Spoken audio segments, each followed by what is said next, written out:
동영상 좀 준비해 주시고요.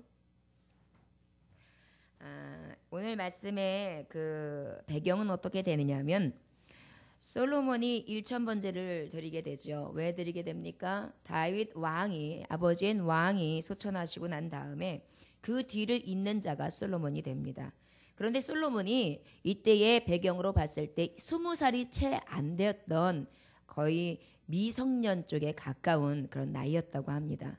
그러다 보니까 아버지의 그 권위와 아버지의 지혜와 아버지의 충직함과 아버지의 놀라운 왕권을 도대체 자기는 어떻게 할 수 있는 그러한 자질이 되지 못한다는 것을 너무도 잘 알았어요. 그러다 보니까 두려웠지요. 그런데 그의 방법은 아버지가 믿었던 하나님, 아버지에게 임하셨던 하나님, 아버지와 늘 동행하셨던 그 신앙의 아버지를 찾는 것이 첫째인 것을 깨달아서 그는 무엇을 위로부터 공급받았느냐, 무엇을 그는 상속받았느냐, 신앙을 상속받게 됩니다. 그러므로 말미암아서 어떻게 됩니까? 1000번제를 하나님 앞에 드리기로 마음을 먹죠. 그리고 1000번제를 하나님 앞에 드립니다.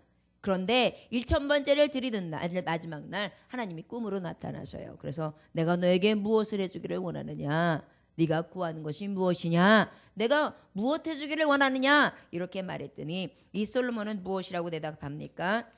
명예요, 부요, 권세요, 이것을 구한 것이 아니라 하나님, 저는요 어린아이와 같습니다. 아기와 같습니다. 저는 분별력도 없습니다. 능력도 너무 없는 자입니다. 왕을 가지고 있는 권세는 하나도, 권위와 권능은 하나도 가지고 있지 못한 자입니다. 저는 아버지가 가지고 있는 걸 아무것도 갖지 못했습니다. 그래서 이 백성들을 다스릴 수 있는 분별력이 필요합니다. 지혜가 필요합니다. 저에게는 지혜만 있으면 됩니다. 이렇게 하나님 앞에 간구하는데 하나님의 마음에 싹 드는 거예요.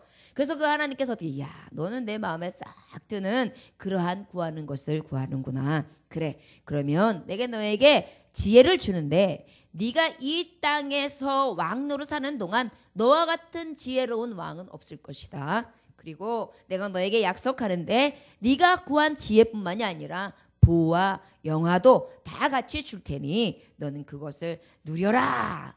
그리고 축복을 탁 해주시고 꿈을 딱 깼어요. 그리고 난 다음에 너무 기쁘잖아요. 그래서 신하들과 함께 또 번제를 드립니다. 그리고 난 다음에 그 번제와 화목제를 드린 연후에 어떡합니까? 잔치를 벌이고 있었어요. 항상 아버지의 신앙을 받았던 축복받는 비결은 무엇이었냐면 신앙을 물려받은 그대로 하나님을 경외하며 아버지 앞에 먼저 제사했다, 예배했다. 그 자녀들이 축복받는다라는 것을 이 솔로몬을 통해서도 알 수 있습니다.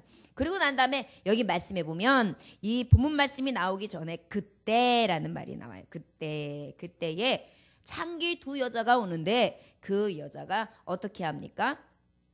서로 왕 앞에서 싸우기를 시작해요. 그러면서 뭐라고 얘기하느냐면 이거 같이 서로 막 머리끄댕이를 잡기 일보 직전이에요. 왕이 앞이니까 그러니까. 그런데 왕 앞에 재판을 받는다는 얘기는 뭐예요? 보통 사법권으로는 되지 않은 거예요. 그러다 보니까 이게 서로 아무리 해도 답이 안 나오니까 왕의 재판까지 나온 거거든요. 지혜를 구한 상태고 하나님이 지혜를 주신다고 하셨잖아요. 이게 꿈에 받은 건가 진짠가 헷갈렸어요. 그런데 하나님은 딱 확신을 주시기 위해서 현장 가운데 그 일을 행하세요.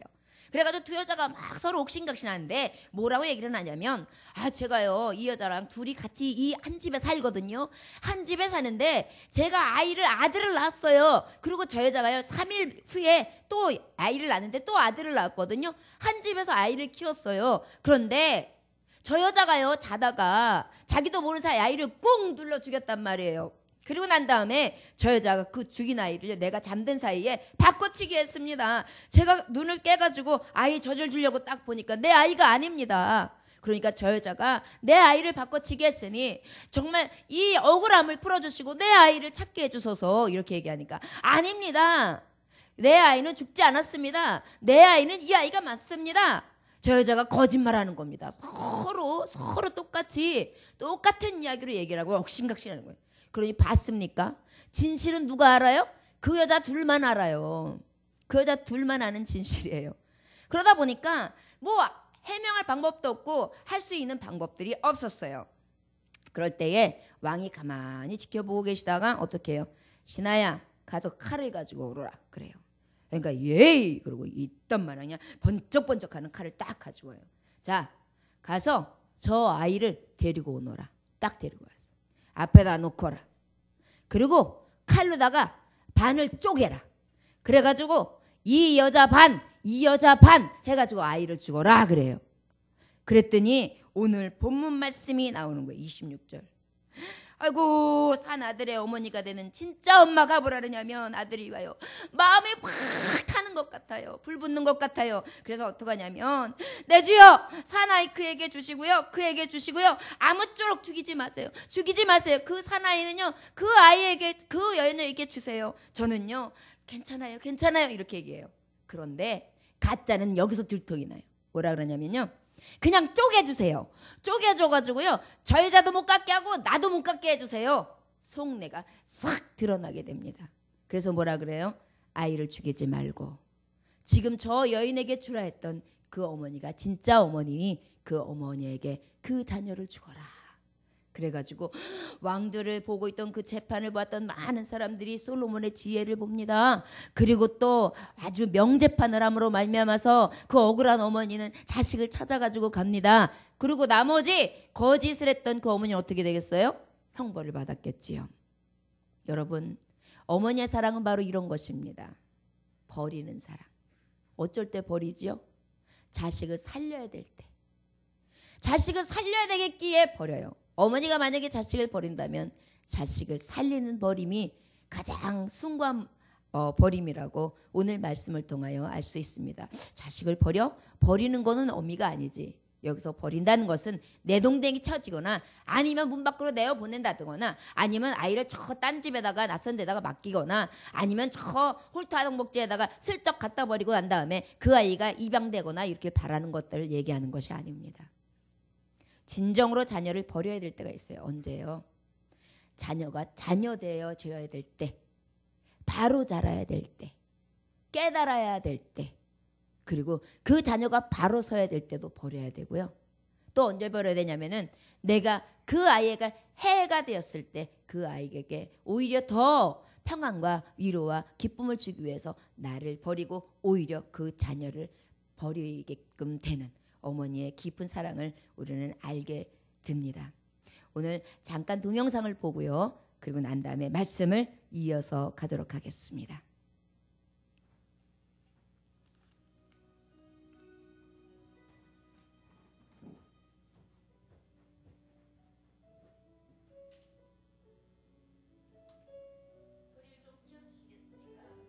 시장통 작은 분식점에서 찐빵과 만두를 만들어 파는 어머니가 있었습니다.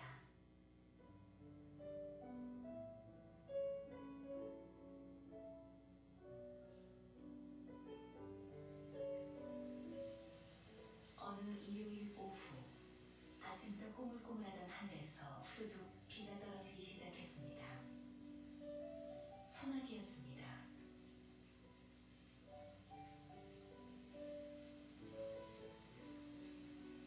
그런데 1시간이 지나도 2시간이 지나도 그치기는커녕 빗발이 점점 더 굵어지자 어머니는 서둘러 가게를 정리한 뒤 큰 길로 나와 우산 2개를 샀습니다.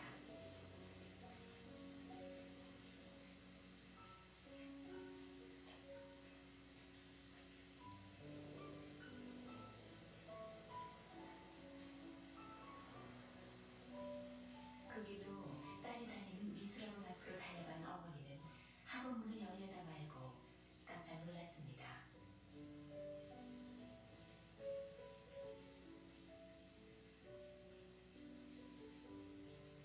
작업복에 낡은 슬리퍼, 앞치마엔 밀가루 반죽이 덕지덕지 묻어있었기 때문입니다.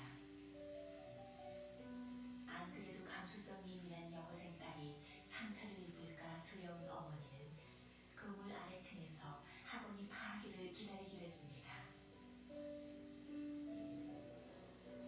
한참을 사성내던 어머니가 문득 3층 학원 창가를 올려다 봤을 때 아래쪽 어머니를 내려다보고 있던 딸과 눈이 마주쳤습니다. 어머니는 반갑게 손짓했지만 딸을 못 본 척 얼른 몸을 숨겼다가 다시 삐죽 고개를 내밀고 숨겼다가 얼굴을 내밀고 난 뿐 초라한 엄마가 기다리는 걸 원하지 않을 것 같았습니다.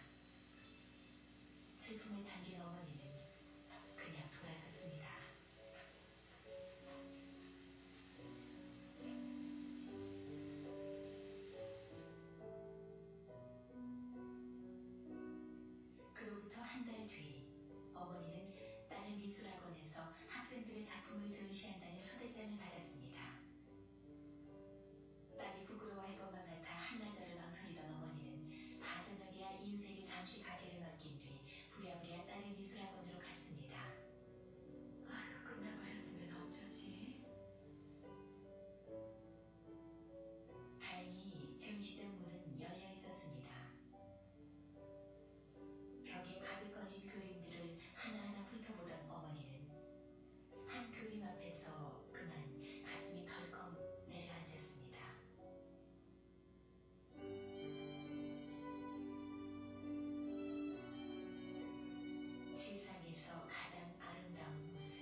여러분 어떤 내용인지 가슴이 따뜻하지 않습니까? 자식들은요 어쩔 땐 어미의 겉모습만 보면서 사실은 부끄러워할 때도 사실 없지 않아 있습니다. 또 엄마 스스로도 아빠 스스로도 초라한 나의 모습 때문에 자녀들에게 괜히 미안해질 때도 있습니다. 오늘 같은 경우에도 이 예화를 보면 엄마는 정말 딸내미를 생각해서 그 덕지덕지 밀가루가 묻어있고 작업부 차림에 슬리퍼 찢어진 슬리퍼 하나를 끌고 갔는데 그 유리창에 비친 자기의 모습을 보고 깜짝 놀라지 않습니까? 그래서 들어가지도 못하고 서성거리는데 또 그 딸아이는 나오지도 못하고 이렇게 바라만 보고 숨는 것 같아서 어머니는 그 딸아이가 혹시라도 부끄러워서 그러나 싶어 또다시 그 앞에 있지도 못하고 전달도 해주지 못하고 그냥 피해버리는 어머니의 모습을 보았지요. 맞습니다. 어머니는요 왜 찐빵 장사를 합니까? 왜 초라한 슬리퍼를 신어야 합니까? 왜 다른 사람들이 알아주지 않는 시장판에서 일해야 되지요? 자녀를 위해, 딸아이를 학원에 보내기 위해.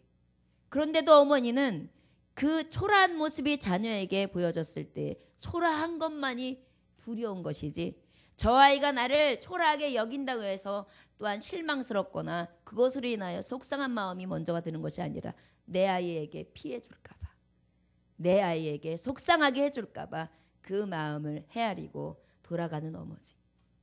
그런데 너무 감사한 일은 그 자녀는 그 어머니를 초라하거나 또한 어머니를 부끄럽게 여겼던 것이 아니라 그 어머니의 가장 아름다운 모습으로 여기며 그림의 한 폭으로 남겨 한 달 뒤에 전시장에 세상에서 가장 아름다운 모습 나의 어머니 해서 그 어머니의 그 모습을 그대로 화폭에 담아 전시하는 것 얼마나 아름다운 모습입니까?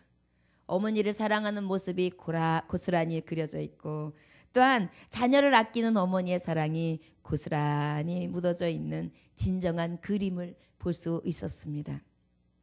어버이의 은혜를 우리가 기억한다는 것은 어머니의 사랑을 고이 간직하는 자녀의 모습을 이야기하는 것이고 또한 바꾸어 말하면 어머니는 주어도 주어도 끝이 없는 사랑을 계속해서 간직하며 그 자녀에게 폐가 되면 어떡하나 또한 그 자녀에게 어려움이 되면 어떡하나 그 자녀에게 힘들고 또한 고통을 갖다 주면 어떡하나 염려하면서 늘 자녀를 살피는 그 은혜 그것이 어버이의 은혜라는 것을 오늘 동영상을 통하여 어머니의 모습과 자녀의 모습 두 모습을 다 보았습니다.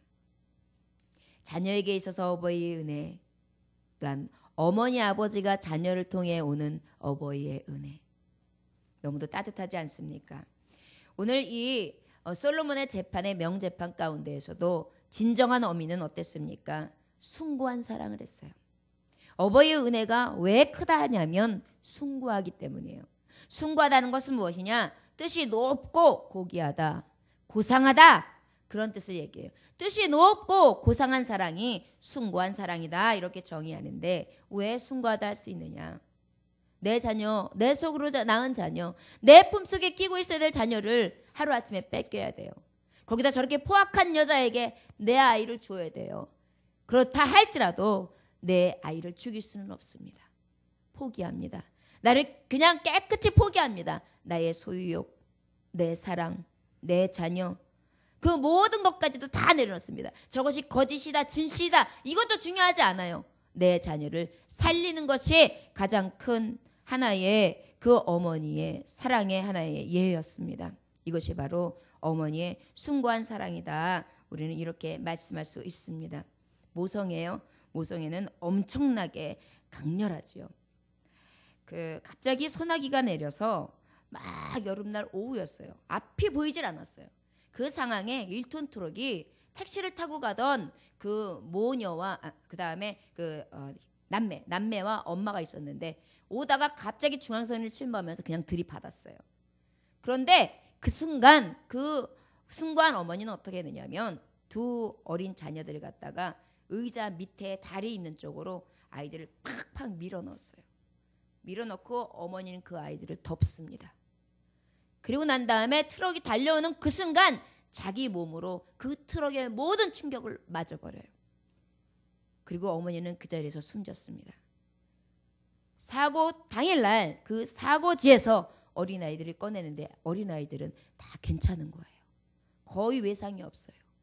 어머니는 1톤 트럭, 11톤 트럭이거든요. 11톤 트럭에 그 모든 육중한 몸을 한 몸으로 받고 아이들은 지혜롭게 구출해내는 불붙는 사랑, 숭고한 사랑, 누구도 따라갈 수 없는 그 사랑을 몸소 보여주셨습니다.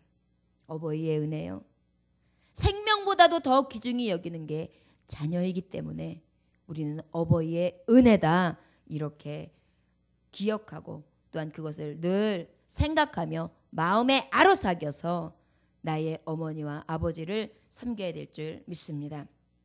27절에 보니까 왕이 대답하여 이르되 산 아이를 저 여자에게 주고 결코 죽이지 말라. 저가 그의 어머니이니라 했어요. 어머니는 아까도 말씀했듯이 그 숭고한 사랑을 하는데 그 숭고한 사랑 중에 무엇이 있냐면 자신을 포기해요. 무엇을 포기해요? 자신을 포기합니다. 어머니들은 따뜻한 밥도 포기합니다. 어머니들은 맛있는 과일도 포기합니다. 어머니들은 자기가 입고 싶은 비단 옷도 포기합니다. 어머니들은 자기가 가고 싶은 여행지도 포기합니다. 아버지들은 자기가 하고 싶고 누리고 싶은 그 모든 것들을 다 포기합니다. 자녀를 위해, 가정을 위하여 모든 것을 포기합니다. 이 얘기는 바로 무엇이냐면 자신을 포기하는 사랑을 얘기합니다.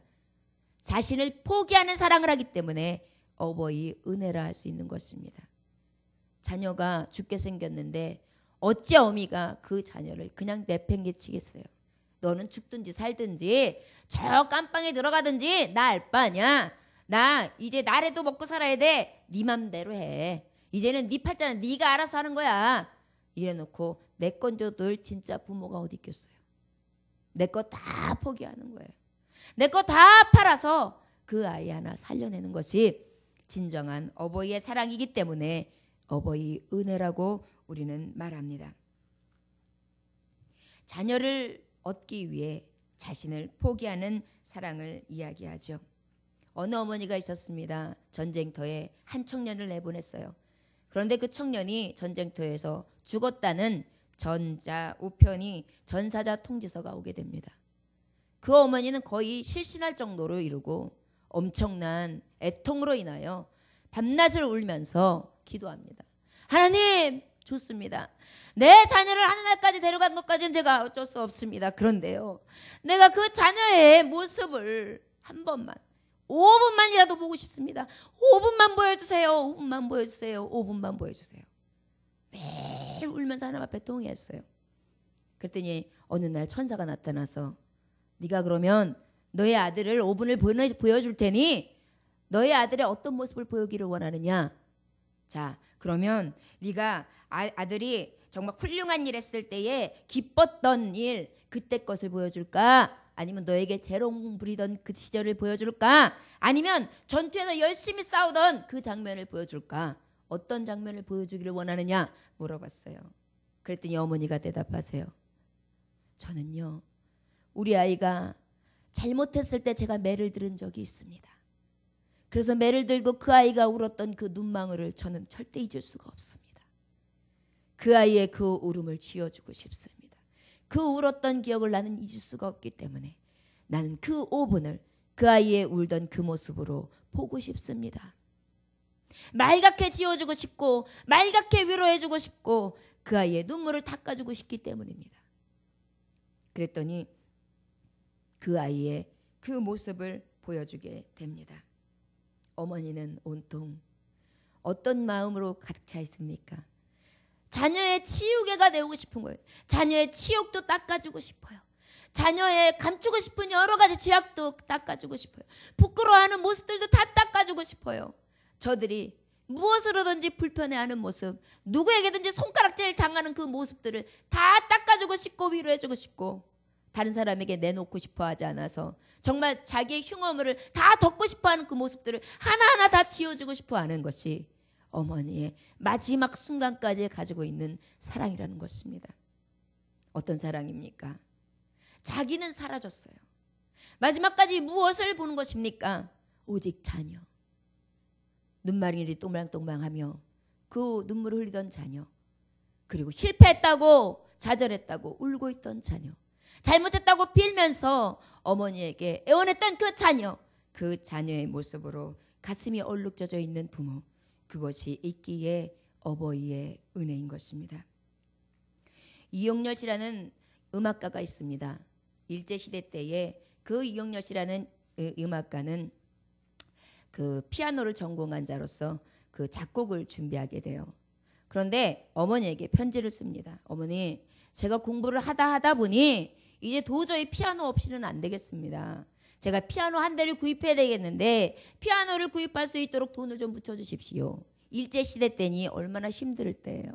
그런데 그 어머니는 솔방울, 산에 가서 솔방울을 자기 손이 갈기가 되도록 다 모으고 모아서 그것을 내다 팔면서 400원을 만들어서 그 일본에 보내줍니다. 그것으로 인하여 피아노를 사고 맨 처음 작곡한 것이 바로 무엇이냐면 어머니의 마음입니다. 여러분, 우리 한번 어버이날이니까 이 노래 한번 불러볼까요? 나 실제 괴로움 다 잊으시고 기르실제 밤낮으로 애쓰는 마음, 진 자리 마른 자리 가라니시며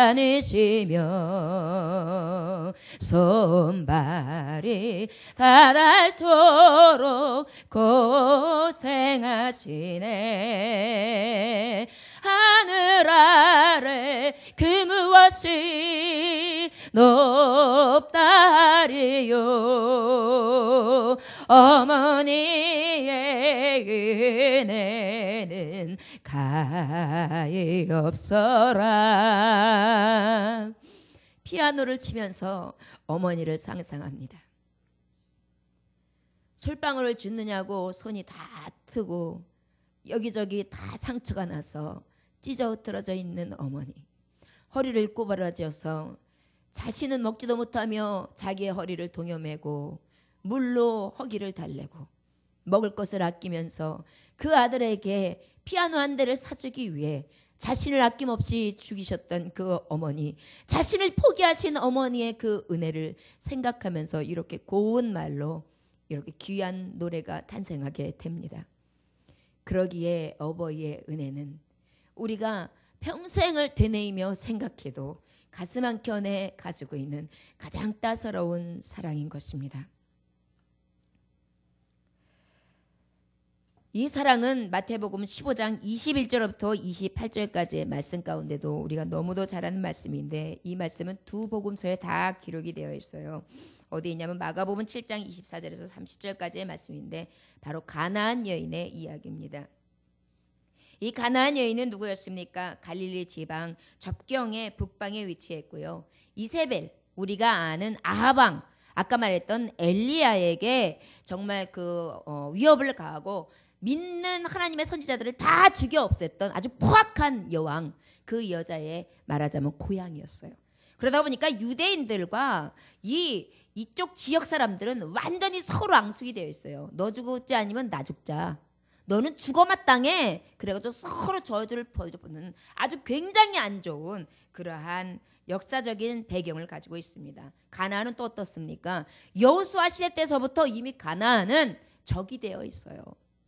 그러다 보니까 이 땅은 들어갈 때 유대인들에게 있어서 서로 감정이 안 좋아요. 유대인이 들어갈 때도 어떤 해를 받을지 모르고 또한 유대인들이 저들에게 대한 감정도 악감정도 좋지 않기 때문에 그쪽은 다 사실은 다 지나쳐서 가는 곳인데 예수님이 이상하게 이곳에 오시게 돼요.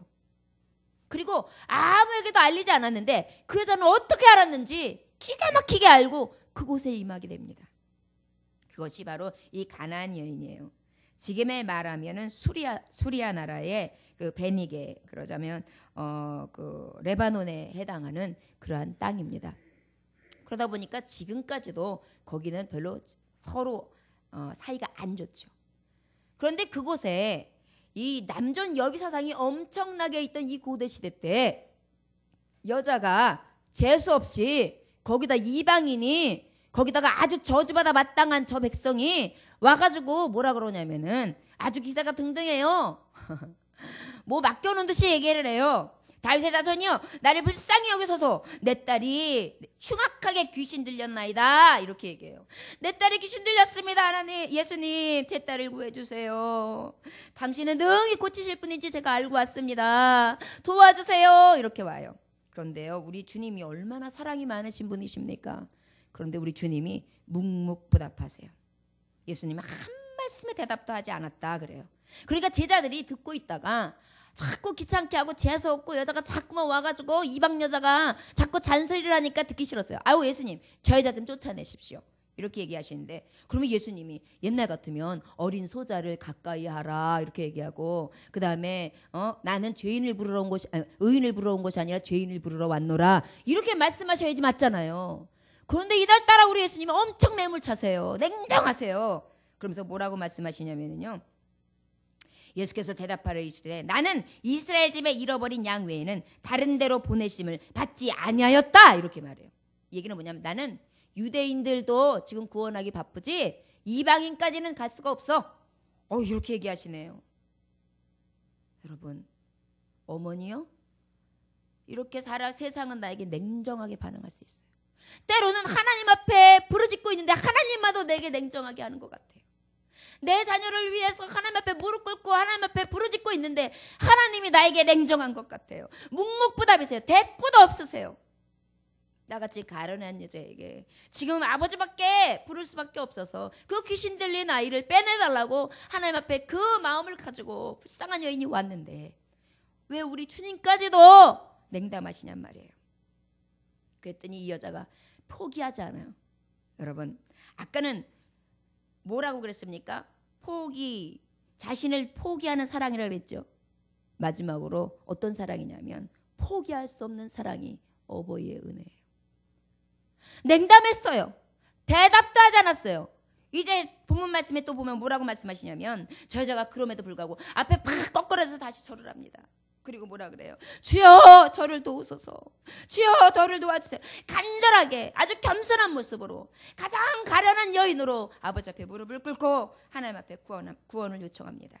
그랬더니 예수님이 이렇게 얘기하시는 경우는 없어요. 예수님이 뭐라 그래요? 자녀의 떡을 취하여 개들에게 던짐이 마땅하지 않다. 야, 개 같은 여자야. 난 너에게 그거 줄 거 없어. 난 너에게 줄 거 없다니까 이렇게 얘기한 거예요. 개 같은 여라고 얘기한 거예요. 여러분 우리나라 속담이나 욕 중에 제일 큰 욕이 뭐예요? 개 이렇게 들어가죠. 그게 왜 그래요? 개라는 의미는 가장 상스럽고요. 가장 뭐라 그래? 천대받고요. 비하하고요. 경멸한 그런 그 어떤 대상이잖아요. 개자가 들어가면 하여튼 하여튼간 나쁜 욕이에요. 그런데 그 계칙을 받은 거예요 지금 어머니가. 이 얘기는 뭡니까? 아주 멸시와 천대는 이렇게 받을 수가 없어요. 완전히 나를 갖다가 저 밑바닥에 최고조 종 모습도 그런 종이 없어요. 뭐 계칙을 받았는데 뭐라고 얘기하겠어요. 쉽게 말하면 아주 무식하게 개, 년, 이은 이렇게 된 건데 얼마나 예수님에게는 이런 일이 없었어요. 그런데 그 얘기를 들었는데요. 그때 안 해주면 그만이지 무슨 이렇게 나쁜 욕까지 재수없어. 유대인들이 달래다니까 내가 진짜 괜히 찾아왔어. 그래 관둬라 퇴퇴퇴퇴 그러고 갈 수 있잖아요. 자존심 없어요. 자식에 대해서는요 자존심도 없어요. 비굴함도 없어요. 아무것도 보이는 게 없어요. 그리고 어떡합니까? 여자가 이르되 주여 옳습니다. 개들도요 제 주인의 상에서 부스러기를 떨어지면 그 부스러기 먹지 않습니까? 그냥 그 부스러기라도 주십시오 이렇게 얘기해요. 여러분 부모에게는 보이는 게 없어요. 더러운 오물을 만지면서도 자녀는 살려야 되고요. 계칙을 받아도 자녀는 먹여 살려야 하고요. 어떤 자존심을 상해도 그것을 딛고 일어나야 자녀를 살릴 수 있기 때문에 왜 어버이의 은혜입니까? 나는 완전히 포기했지만 자녀는 포기할 수 없는 게 어머니의 마음이기 때문에 어버이의 은혜잖아요. 그리고 끝까지 자기는 개라도 좋다는 거예요. 그러면 개니까 그냥 부스러기라도 내려주세요. 아버지 앞에 그렇게 간절히 지금 하나님 앞에 간구한 것입니다. 그랬더니 주님께서 이제 그 마음을 보셨어요. 그리고 뭐라고 말씀하십니까? 이에 예수께서 대답하여 이르시되 여자여 네 믿음이 크도다 내 소원대로 되리라. 마가복음 7장 29절에 보면 돌아가라 귀신이 내 딸에게서 나갔느니라 이렇게 말씀하세요. 여러분 자식을 포기하지 않는 어미, 냉담함 속에서 아버지의 묵묵부답한 속에서 또한 무시와 천대를 받고 멸시를 받고 저 개같이 취급받는 저 나락으로 떨어졌다 할지라도 끝까지 주여 부스라기라도 주옵소서 이 믿음으로 하나님 앞에 울부짖고 끝까지 포기하지 않는 부모는요 자녀를 얻습니다. 생명을 얻습니다. 축복을 얻습니다. 살아계신 하나님을 만날 수 있습니다. 여러분 그러기에 어버이 은혜가 큰 것입니다. 여러분들도 앞으로 어버이가 될 사람이 있고 또 어버이 신분이 있고 이미 이제 어버이의 그 위에 계신 분들도 있으실 거예요. 내가 섬길 어버이마저 없는 분들이 계시겠죠. 여러분 그 믿음이 그 사랑이 있기에 어버이의 은혜는 100번 만번 우리가 되뇌어도 부족함이 없는 것이 그 은혜 아닙니까? 맞습니다. 어버이의 은혜는요 숭고한 사랑이기에 늘 기려져야 되고 자신을 포기하는 사랑이기에 늘 기려져야 하고 자식은 끝까지 포기하지 않습니다. 자신은 얼마든지 내동댕이 쳐요. 자신은 얼마든지 버립니다. 그런데 자식은 끝까지 포기하지 못하는 어머니의 사랑, 아버지의 사랑 그것이 있기에 어버이의 은혜인 것입니다. 모정은 고통보다 강하다라는 말이 있습니다. 노벨 문학상을 받은 펄벅 여사는 어머니의 초상이라는 그 글에서 고통의 승하에 대해 이야기를 했습니다. 우리 어머니는 22살 때 결혼하자마자 선교사인 아버지를 따라 중국에 건너가 굶주림과 생명의 위협 속에 7명의 자녀를 낳으셨다. 그중 4명은 어머니 눈앞에서 죽었다. 그러나 나는 어머니가 고통스러워하는 모습을 보지 못했다. 그분은 우리를 기쁘게 해주려고 자주 노래를 부르셨다. 낡은 옷에 무늬를 놓아 새 옷처럼 만들어 주셨다. 우리는 그 헌옷을 새 옷처럼 입고 노래 부르며 자라났다. 여러분, 어머니는 고통보다 강합니다. 자녀를 넷이나 앞세워 보낸 어머니라면 사실은 정신을 잃어야 하고 실성해야 마땅하지만 7명의 자녀 중에 4명을 보낸 어머니는 3명의 자녀를 위하여 살아있는 자녀를 위하여 그 고통을 감내하며 울지 않습니다. 어느 날 3살 먹은 아이가 죽어서 장례식에 차리게 되었는데 어떤 목사님이 가만히 보니까 그의 어머니는 울지 않고 이를 탁 다물고 눈 감고 있는데 그 친정 어머니가 막 너무 서럽게 울어요. 그래서 목사님이 어머니 따님도 이렇게 고통스러운데 울고 있지 않은데 어머니는 따님을 생각해서라도 눈물을 그치셔야지요. 이렇게 설게 우시면 저 딸은 어떻게 합니까? 라고 얘기하니까 어머님이 그러는 거예요. 맞지요? 맞는데 저 아이가 울지도 못하고 저렇게 꾹 참고 있는 저 가슴이 어떻겠습니까? 그 울지 못하는 가슴을 생각하니 내 안에 피멍이 들어 내가 이렇게 저 아이의 목까지 울고 있습니다. 어머니의 고통은 자녀의 고통이 가장 큰 고통으로 다가오지요. 그러기에 어버이의 은혜인 것입니다. 오늘은 어머니에 대해서 어버이에 대해서 많은 이야기를 드리게 되네요. 그런데 성경 말씀에 보면 아버지의 은혜를 어머니의 은혜를 우리가 많이 이렇게 깨닫게 되지만 오늘은 특별히 육에 낳게 하신 어머니 아버지를 좀 더 우리가 깊이 되뇌이는 날이 되기를 원하여 많은 예화를 여러분들 앞에 둡니다. 마지막 예화를 드리고 마칠까 합니다. 고구려 시대 때에 여러분들이 잘 알다시피 아주 흉악한 법이 있었지요. 2가지입니다. 하나는 순장제도고 하나는 고려장제도였습니다. 순장은 왕이 죽었을 때에 왕이 죽으면 외로울까 싶어서 젊은 처녀들을 우편에 둘 좌편에 둘 해서 생매장을 시켰어요. 왕과 함께. 이것이 아주 얼마나 있을 수 없는 일입니까? 그리고 또 하나는 고려장이라 하여 연세가 드셨는데 돌아가시지 않는 어머니를 모셔다가 저 깊은 산속에 버리는 제도였습니다. 그래서 하루는 그 법에 준해서 아들이 어머니를 업고 험난하고 깊은 산중으로 들어갑니다.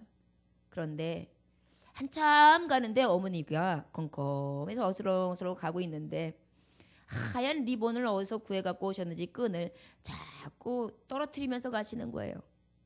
그래서 아들이 그때서 발견하고 어머니 이게 도대체 뭡니까? 라고 물었더니 얘야 엄마를 버리려고 이렇게 험난한 길을 네가 오르는데 갈 때 길 잃어버리면 어떡하니?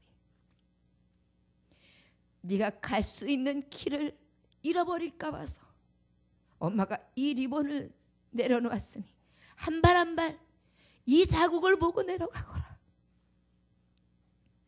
어버이의 은혜는 자신을 버리는 것보다 자신이 굶어 죽고 이렇게 냉대를 받는구나. 내가 이렇게 사랑을 마지막까지 주었는데 저는 나를 버리는 거에 있는 것이 아니라 내 아이가 길을 잃을까 봐, 장성한 내 아들이 혹여라도 험한 꼴 당할까 봐 내려가는 길을 예비해 주셨던 기쁜 어머니의 사랑을 볼 수 있습니다.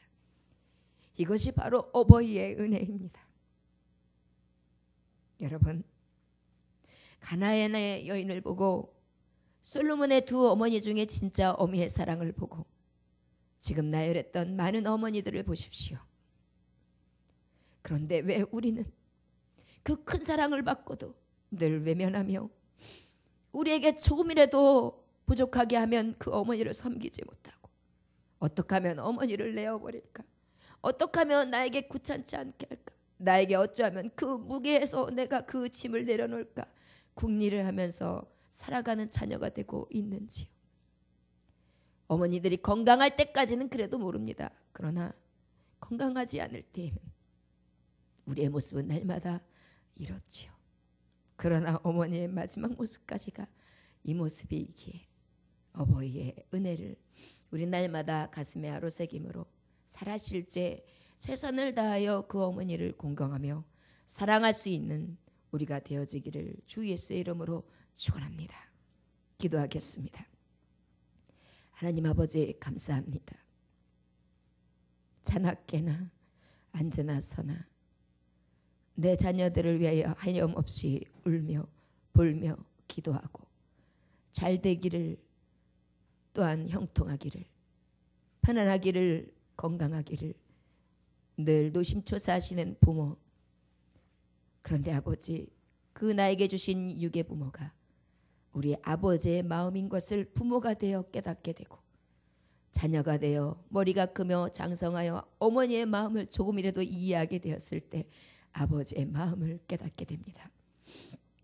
오늘도 우리 아버지께서 주셨던 숭고한 사랑을 기억하게 하시고 자신을 포기하고 독생자를 포기하면서 주셨던 그 사랑을 우리가 어버이의 은혜를 통하여 깨닫고 포기할 수 없는 것이 가장 사랑하는 자기 백성, 자기의 자녀, 아버지의 자녀였다는 것, 그것을 또한 기억하며 아버지를 경외하고 사랑하며 또한 내게 주신 부모를 공경할 수 있는 하나님의 종들 될 수 있게 하셔서 그 어버이의 은혜 가슴 깊이 새기고 하나님 앞에 또 사람 앞에 존귀히 여기면 물론이요 존귀하게 여겨서 공경할 줄 아는 신앙의 양심 있는 자들이 될 수 있도록 축복하여 주옵소서.